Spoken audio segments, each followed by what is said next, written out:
Now, we got a new report, and it's from NASA, and it says Antarctic ice, it's melting, and that melting process seems to be irreversible. That rising temperatures will ultimately lead to higher sea levels as more Antarctic ice continues to melt.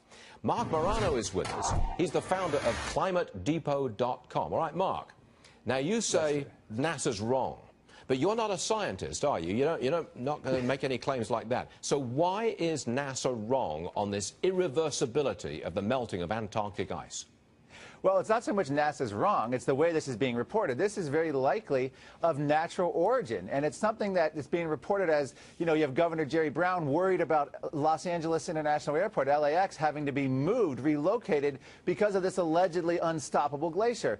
What they did in this study is they looked at rates, estimated the rate of melting, and then they did a whole bunch of modeling predictions of the future. What the media is not really telling you is that this has been going on for years. We had similar scare stories of the same exact thing in 1922. We had a similar scare story in 2009.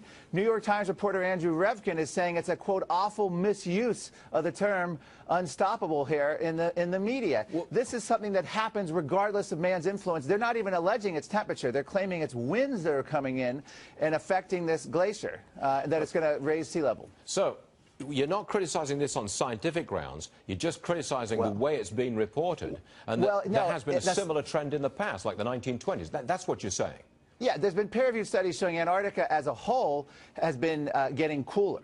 And the western part, where this is the only part that's been getting warmer, over 1,000 years. The interesting thing is, during the same time period, they're talking about one part of western Antarctica, which is actually the very small part. The eastern part of Antarctica is actually showing gaining ice or stable. They're looking now at sea ice, which is now at record expansion. And this has just been in the news in the last month. And you have to wonder if the media isn't jumping all over this to try to obscure that. Global sea ice, combined the Arctic and Antarctic, is above average. The southern hemisphere, Antarctica as a whole, sea ice is well above average, breaking all sorts of records. The land ice is still very stable except for the western part, which is what they're talking about. But this is models, and this is where I do criticize NASA. When current reality fails to alarm, they make a bunch of scary predictions. We're talking about 1,000-year time scale and beyond for these for this melting. Okay, Marc, hold on a second, because I'm going to ask you the same question that I've asked a lot of people on climate, a lot of people who have been on the show recently. How long would it take, can you give me a period of years, how long would it take to replace fossil fuels with renewables like solar and wind? When it comes to the generation of electricity, how long would it take to replace completely fossil with renewables? Well, again, these are impossible questions. No one knows the future energy mix, but the bottom line is we're talking globally. I believe renewables are about 1% of our energy right now.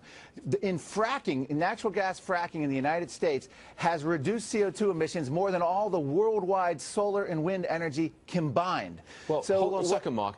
What they're saying on this program is if you invest hundreds of billions of dollars right now, we can move very quickly away from fossil fuels and to renewables in the United States. I don't know what very quickly means. They wouldn't tell me, but could it be done very quickly?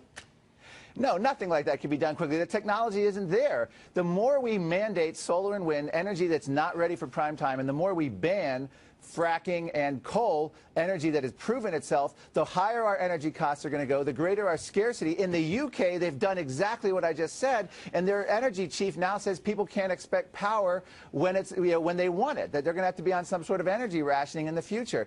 It's very scary stuff what they're proposing here. All right, I'm sorry, Marc, I'm flat out of time, but I'm glad you answered the question. We appreciate it. Come and see us again soon. Thanks a lot, Stuart.